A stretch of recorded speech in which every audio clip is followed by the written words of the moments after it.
There's snow on the ground, and that panicky sound is just me as I hurry on by. I hold in my fist a 20-page list of the things that I need to go by. I just can't believe that it's now Christmas Eve, and there's so much to do before Christmas. So much to do before Christmas. There are only 8 hours remaining, and I'm right full of holiday cheer. The store that stays open until 10 o'clock will get all of my business this year. 'Cause the thing I can't find is that box full of stuff that I bought for half price after Christmas. He lost it last year after Christmas.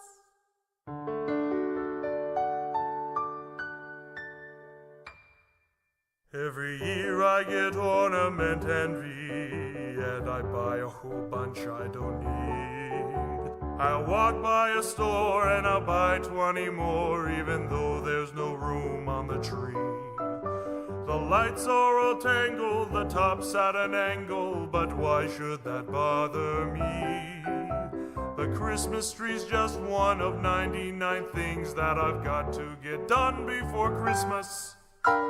I'm making a list and I'm checking it twice before Christmas Eve comes, and I'm fresh out of ice. I'm popping the popcorn and glazing the ham. Here's some cranberry sauce in the shape of a can, and there's cookies to bake if I just stay awake, 'cause there's so much to cook before Christmas. He's wrecking the kitchen for Christmas.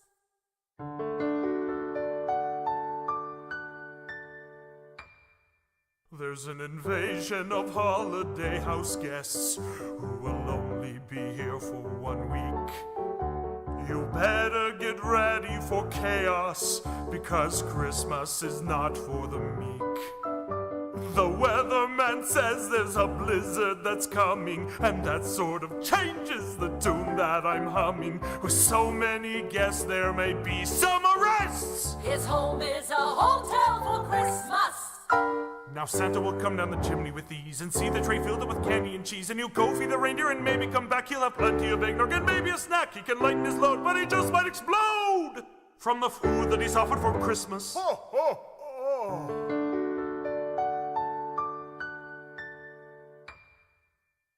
But despite all the hassles and trips to the mall, the time spent at home is the best gift of all. Show that you care by the love that you share. But I'll think about that after Christmas.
do, and it's hard for me to choose.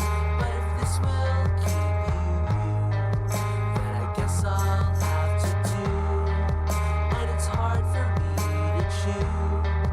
But if this will keep you, then I guess I'll have to do. I guess I'll have to do.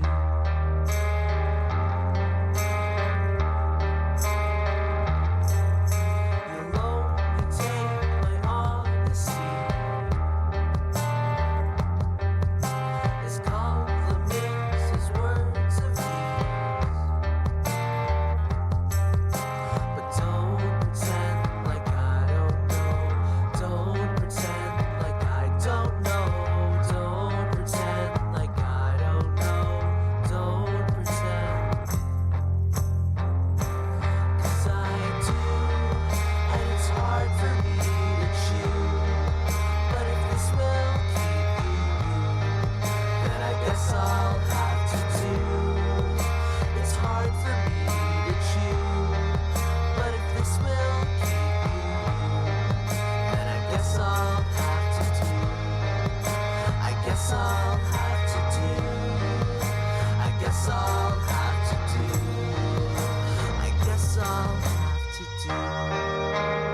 Aknatural. Ishas. Salihas. Athas. Klaklekuhas.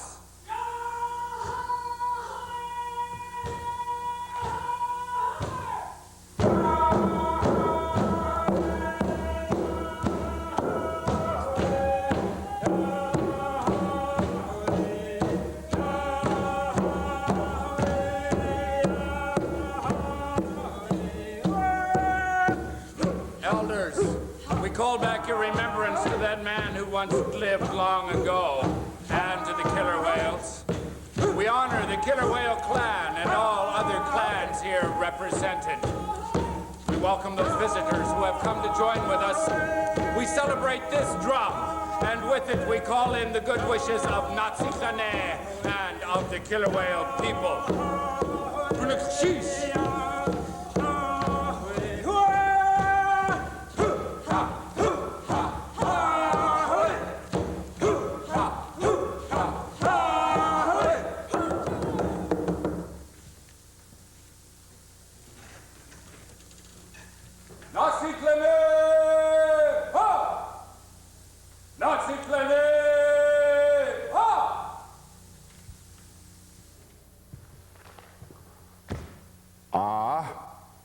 There was a man who was good at everything he did.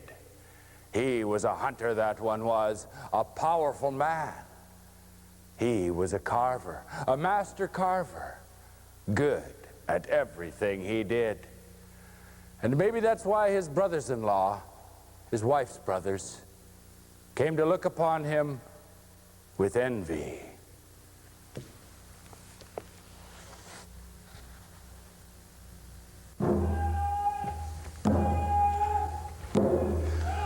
He went out in a canoe with them, and with a young man who was his nephew, long ways from the village, long ways out to sea, out to a barren island of nothing but steep, sharp rocks, where the sea lions were.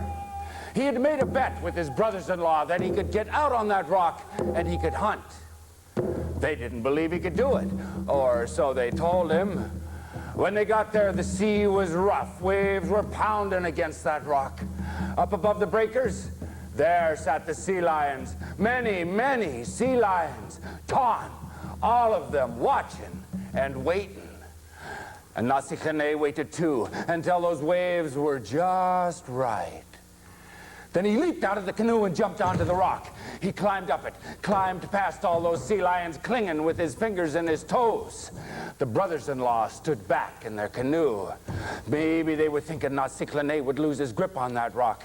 Maybe they were thinking a big wave would come along and pull him down into the water. Maybe they were hoping that that's what would happen. But it didn't. Xh'unei made it to the very top of that rock. He raised his spear. He showed those brothers what he had done. He took that spear and he harpooned 4 of those fat sea lions. 3 he got, but the 4th dove into the sea with the spear tip still in him. Xh'unei called to his brothers-in-law saying, "See, I have done what I said I could do. Come closer now and I will rejoin you." When he heard these words, the young nephew took up his paddle, but the brothers grabbed it, took it right out of his hands. Xh'unei watched all that from the very top of that rock. He saw everything. He saw as the wind blowing southeast came up, began blowing the canoe back toward shore, back toward their home village. And he saw as his brothers-in-law picked up their paddles again and pointed their prow towards the shore and left him there, alone. All he could do was watch. He could imagine what those brothers would say when they got back to the village. Xh'unei, that great hunter, he tried to climb on the sea lion rock, but he never made it. He slipped, he fell into the sea, the dark water closed over his head and we saw him no more. Xh'unei. It began to get dark. There was no place for him to go, so he sat on the top of the rock. He pulled his blanket up over his head. He was maybe thinking he would try to sleep. The sun went down, but he couldn't fall asleep. All around him was the crashing of the sea against the rock. And then, as if from right inside those crashing waves, he heard a voice. Iahwat. He pulled the blanket off his head and looked around. Nothing. Nobody there. He put the blanket up over his head again. Iahwat. Nothing. Nobody there. He heard the voice a third time. Iahwat. But he never looked. Instead, he just opened a little eye hole in his blanket and he peeked out, looking down into those dark, breaking waves. He waited for the fourth time. Iahwat. He saw this huge man standing there looking at him, standing right on the lip of the sea, standing amid those breaking waves. Saw him by the moonlight. Where do you want me to go? Right here, below this rock, below this sea. How am I going to do that? This giant of a man reached down and he lifted up the sea, lifted it up as if it was a piece of cloth, as if it was a blanket. Xh'unei looked down and he saw a world he had never seen before. A village, a huge village. People there walking around, big tribal houses, totems. He knew what he was seeing. The village of the Tan, the sea lion people. Xh'unei walked right down off that rock. He followed that sea lion down under the sea. But he never felt that water, and he never felt that salt. It was just like going home.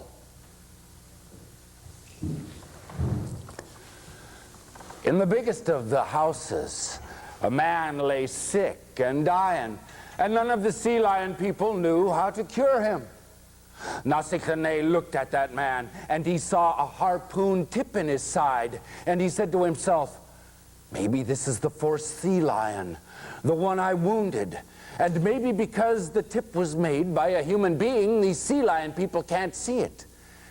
Maybe I can help.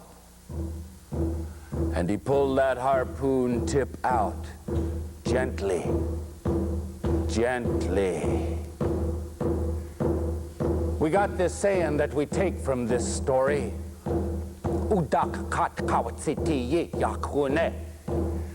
He felt like a man who had the spear taken out of him.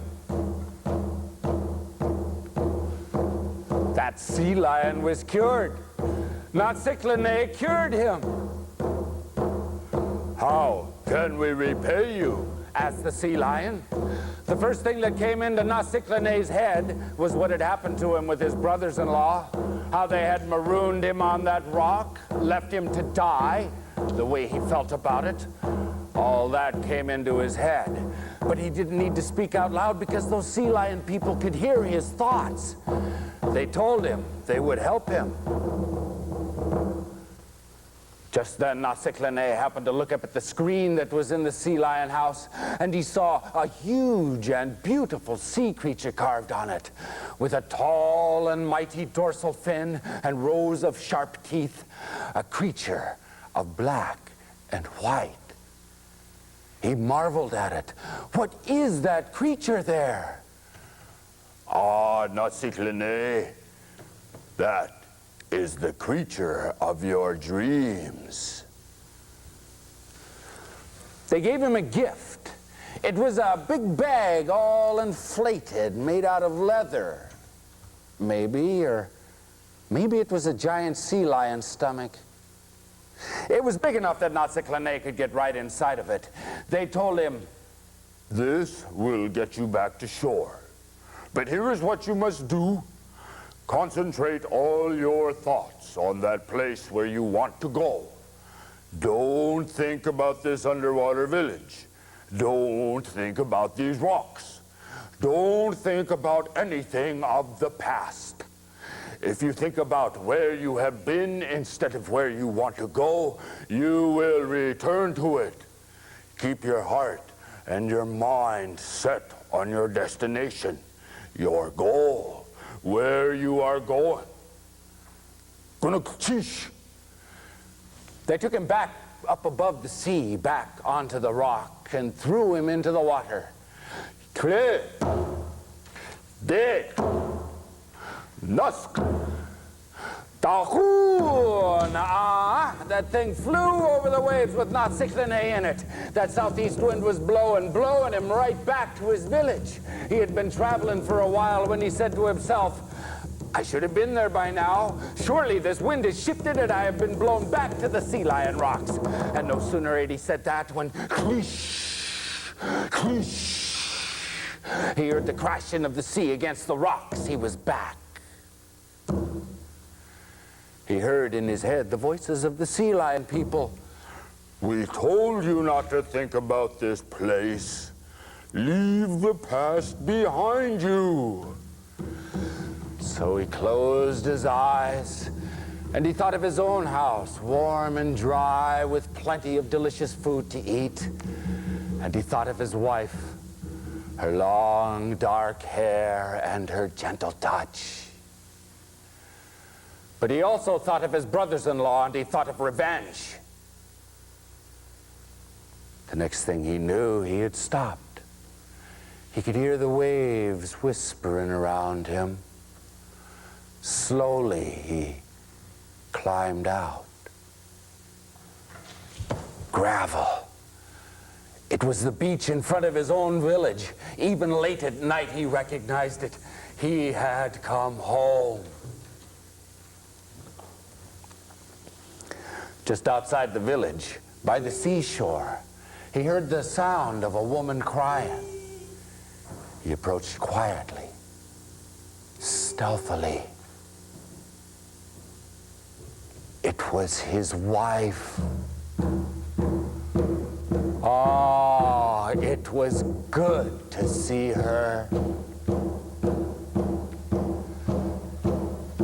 He told her everything, and she grew angry right along with him.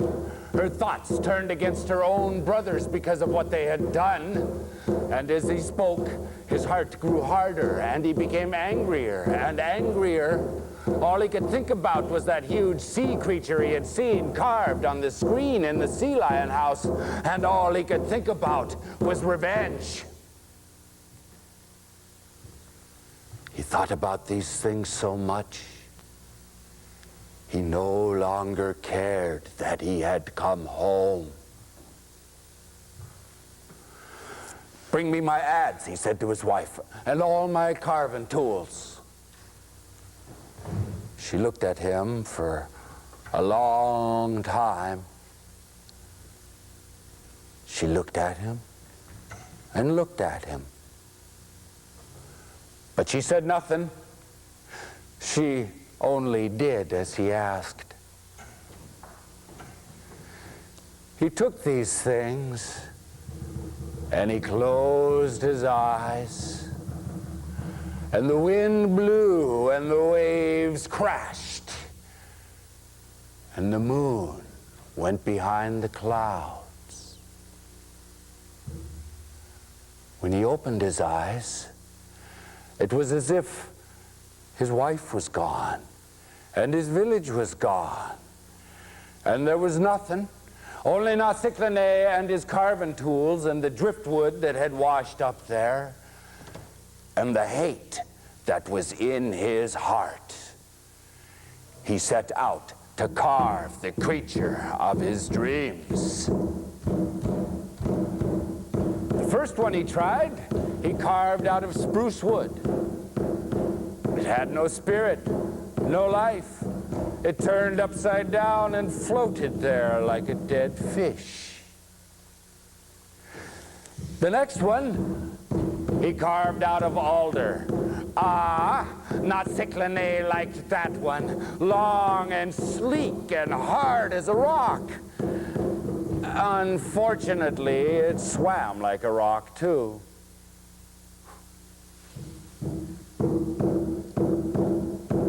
Red cedar. Now you would think red cedar would work, and that's what Naa Kahidi thought too. But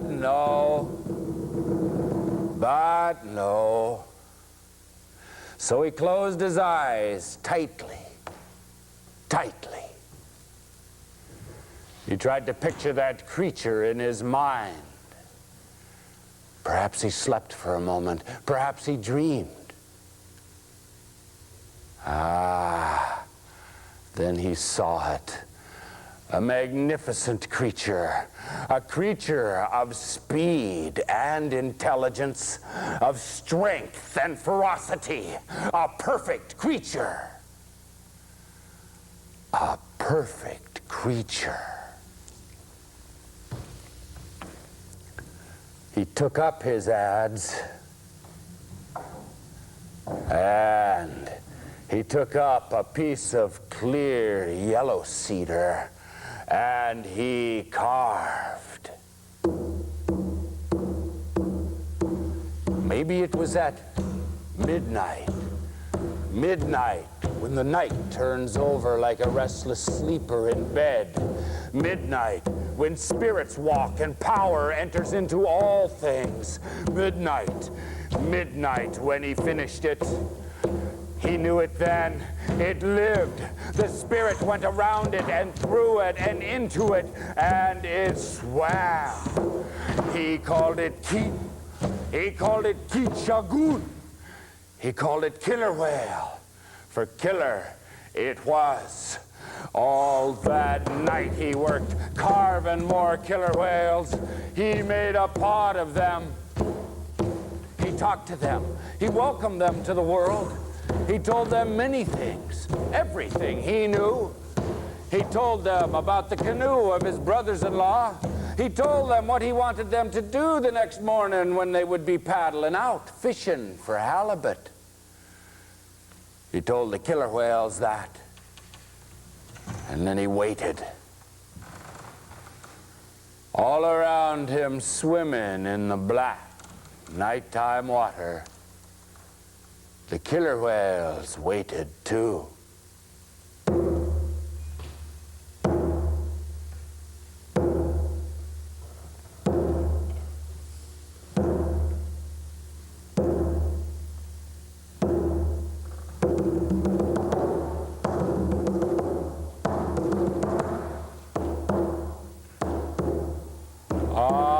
Those killer whales did what he asked.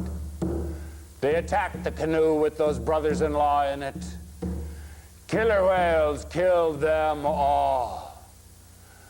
All except the young nephew, the one that had wanted to save Xh'unei. And him they cast up onto a broken piece of the canoe and sent him floating back to his village.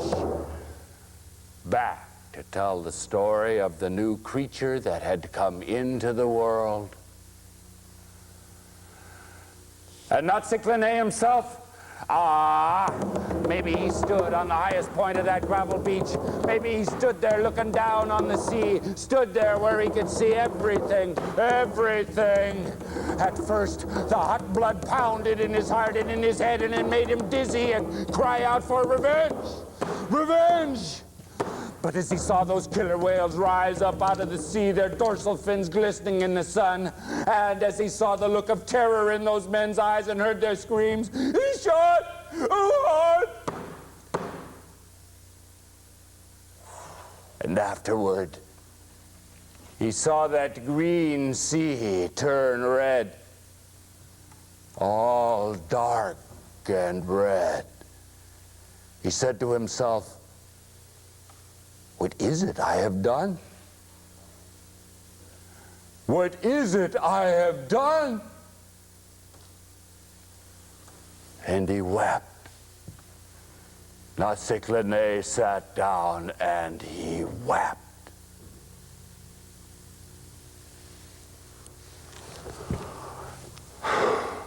Finally, maybe at the end of that terrible day, maybe at sundown, Xh'unei went down into the sea.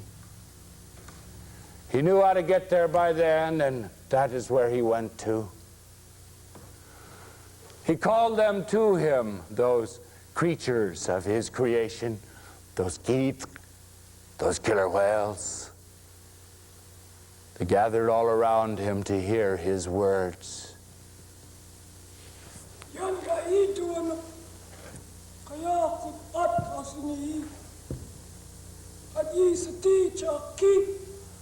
You are beautiful, wonderful creatures, you killer whales. Perhaps I gave you life, or perhaps you always had it and were just waiting. But I cannot own you. I cannot control you. You are bigger and more noble creatures than I am, and much more powerful. You are free to swim and live where you wish and do what you will. But only this I ask you. Never again will you do what you have just done. Never again will you kill human beings. Instead, be our companions, our friends, our relatives. Instead, be our own inspiration for the sort of creature we ourselves might become. Ah, yes. Only this I ask you. Never kill human beings again.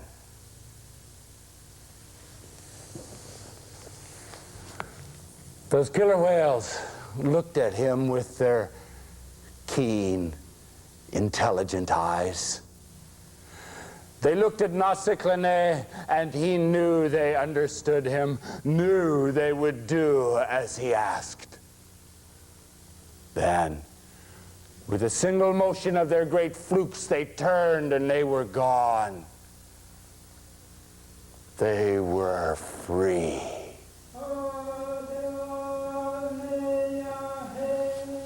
Ah, Naa Kahidi. Naa Kahidi. The man who was good at everything he did. The hunter, the carver, the friend of the sea lion people, the man who touched the yellow cedar and made the killer whale. Naa Kahidi. And maybe he returned at last to his own village.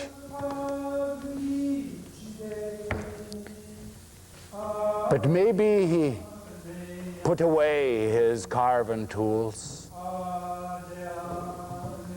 And maybe he put away his weapons. And left his village again. His village and his wife, and walked deep into the forest all alone, far away from the breathing sea, far away. And maybe he went there to die. For such is the place he had brought himself to. Ah, the Keet Shagoon, killer whale. We see you, old friend. We see you in our dreams. And we watch for you from the beaches in front of our villages and from our boats as we ride the swelling waves.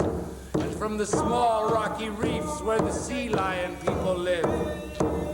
You wise ones who speak and understand our Tlingit language. You who we are honored to call our relatives. We celebrate the crest worn by the clan of the man of whom we have just spoken. Ah, well, we may fear you, killer whale, for we see the power in your great jaws and your mighty fins. But when we call a man who once lived long ago, a man called Naa Kahidi, and we are not afraid. A covenant was made. He gave you your freedom. You spare us our lives,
silent they are standing free. They can't believe captivity. Now I'm standing 10 feet tall like you, falling like rain, rising like truth.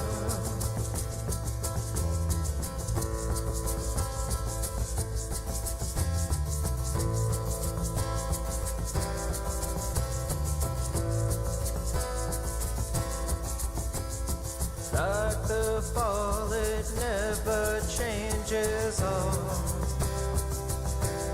Cycles of fear, returning to all. Like the lovers that could never part. Spirits remain strongest at heart.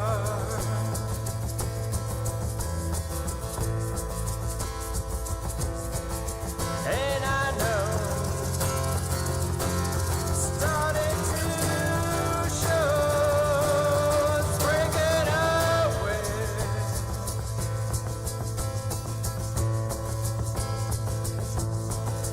And I see we could be free, shining like this, sudden with this.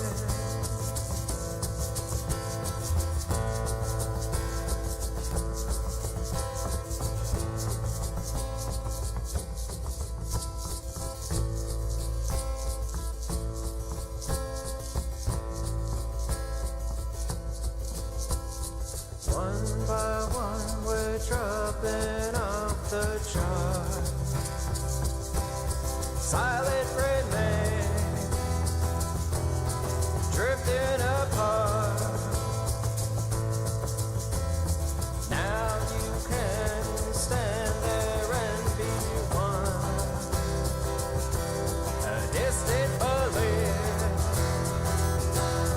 a rising sun.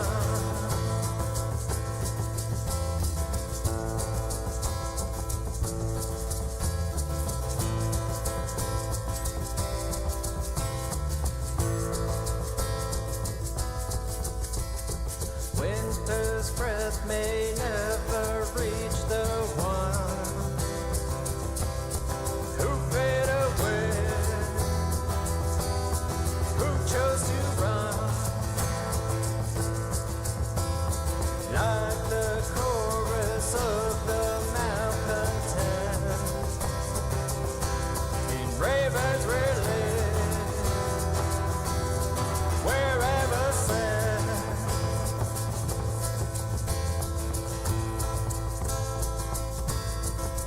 And I know, starting to show, it's breaking away.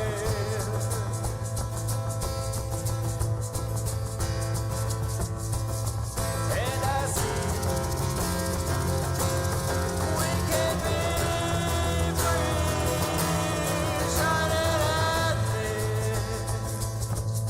shining like this.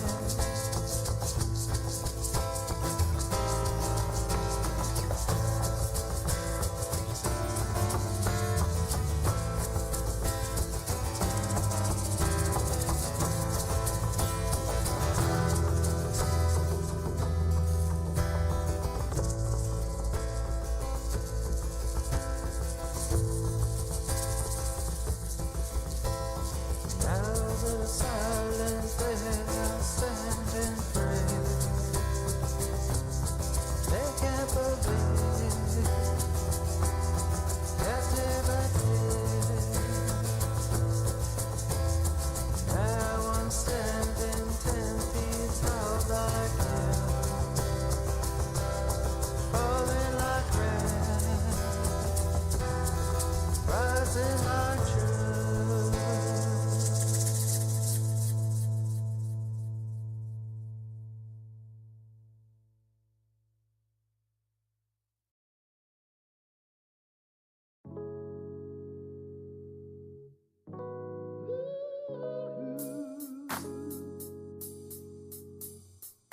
Crash production. I wrote to this to prove that I can spit in any style. I turn an inch into a mile, a pinch into a pile.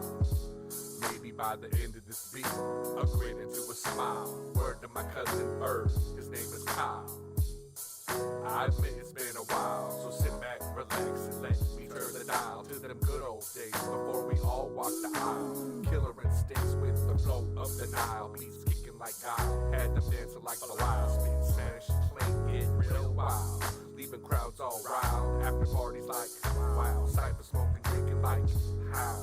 Waking up on the bow on the harbor of another town. Memories raising both their eyebrows. These scribblers slang get how you like me now. Remember when we had no cell phones and it was time to go home soon as the street lights came on? Remember? Do you remember? Do you remember? Do you remember when we had to press it on CD, beats on cassette, cause it's the only way that we do you remember? Do you remember? My grandma on the radio blowing up the CD. Remember when we used to sling those CDs late at night? Uncle Joe's Lakers won a 3-peat. Right around that time is when I found the belief that believing in myself gonna get me to where I believe that everything and everyone around us, they are here for reasons. Reasons that will ground us, that will make us better. Now you better understand us higher levels. Planets to the grandest. I try, but it hurts too. If pain is a virtue, keep building your name, but that fame will desert you. Go back to the days when they came with a curfew. Can't remember them all, still remember the first few times that we opened up our minds to the notion that no one can hold us back, knowing it's only rap. Yeah, rhythm and poetry significantly holding me accountable for all of it. Can't count the accomplishments. Hell yeah, I'm on that gang shit. We slang fish, it ain't shit. I was born to bang with Kang Tip, out in the rain wet, pulling the same net, trying to top up the day with a late set. I remember every fish I catch, remember dripping sweat, out in the July sun, out on a back deck. Remember fat checks, remember knack, but I could only look back, I can't access.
In 1880, Richard Harris and Joe Juneau discovered gold up this direction in Silver Bowl Basin and then laid out the original Juneau town site in this general area. The town quickly grew as miners rushed into the area to take advantage of the gold discovery. Hello, I'm Scott Foster, and welcome again to Rain Country. And this week we take a look at some of the earlier days and some of the things that still exist. We begin here in downtown Juneau, where some of these buildings have been standing almost as long as the town of Juneau has been in existence.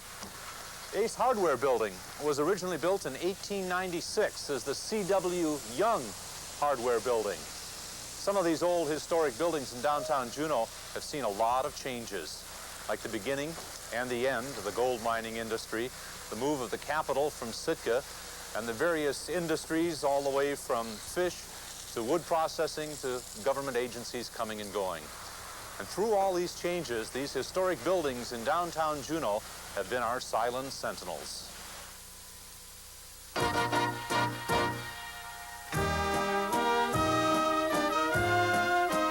This was a bowling alley when it opened in 1914. This structure was once the last building on Front Street before the water's edge. Originally called the Missouri Saloon, it later housed the Louvre Theater, a prominent live theater in the early mining days. This was the first concrete hotel in Juneau, and for many years its leading hotel. As one of several billiard parlors established during the mining days, this one catered to the socially elite. An early structure in Juneau's dock area and red light district, the Crystal Palace was one of the area's most popular bars and music halls. These could just be isolated older buildings like those found in any town, but today they're part of Juneau's downtown historic district and part of a major effort to capitalize on this community's origins. All the communities are building in is an emphasis on historic preservation, on recapturing this history, because, you know, people come to Alaska, Scott, for two reasons. They come to see our beautiful environment, our, mountains, water, and they come for our history. And we can interpret our history through our buildings. Today, the city and borough of Juneau helps historic renovation by providing infrastructure like streets and lights, information about the history of various buildings, and standards about some phases of construction. And the local government took the opportunity to add to the historic scene when local roads needed improvement.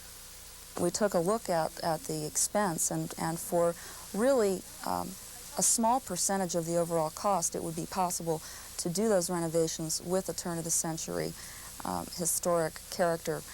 We used the light posts, the street furniture, the kiosks, and the widening of the sidewalks, and the striping of the sidewalks to simulate the boardwalk and so forth.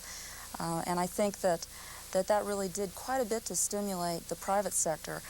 I don't think Gail or I either of us thought of doing anything other than preserving the building. I mean, it's a piece of artwork.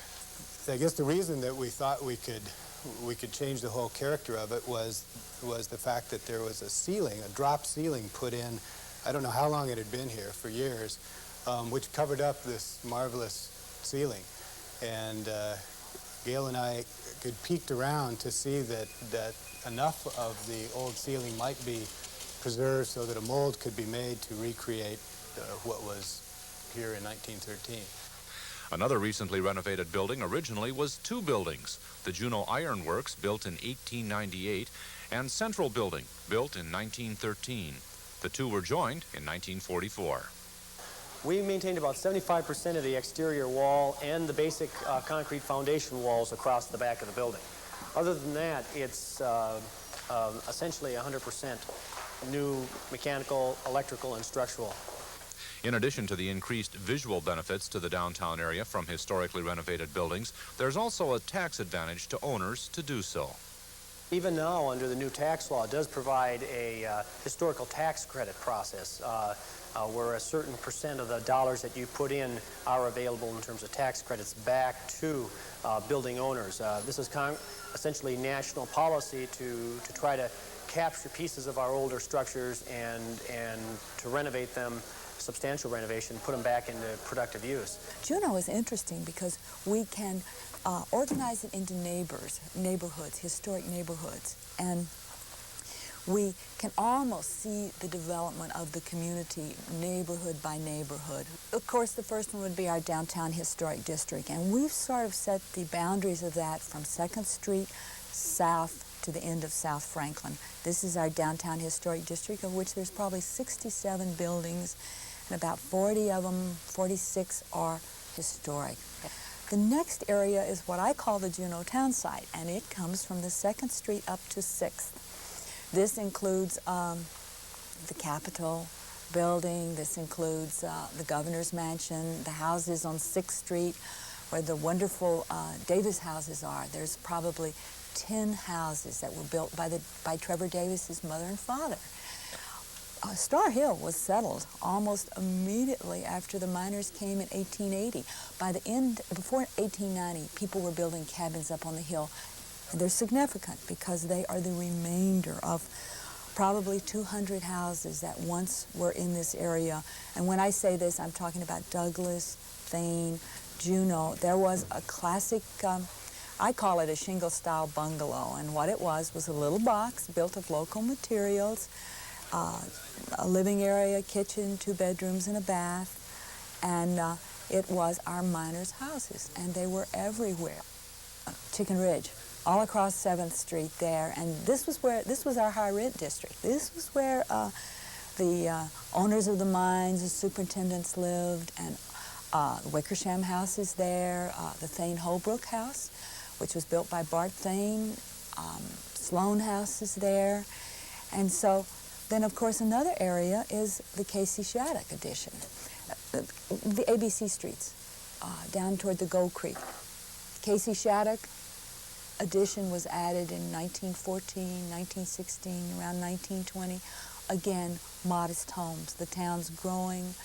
Today, as Juneau grows, efforts are underway to secure national historic site designations for the downtown area and the miners' homes on Star Hill. In part, it's because a lot of people think it's good for the town. I think it's important to downtown. We kind of got things kicked off. Other buildings have been renovated. The downtown looks great. The city has helped with a real interest in making the downtown attractive, both for the tourists and for local people.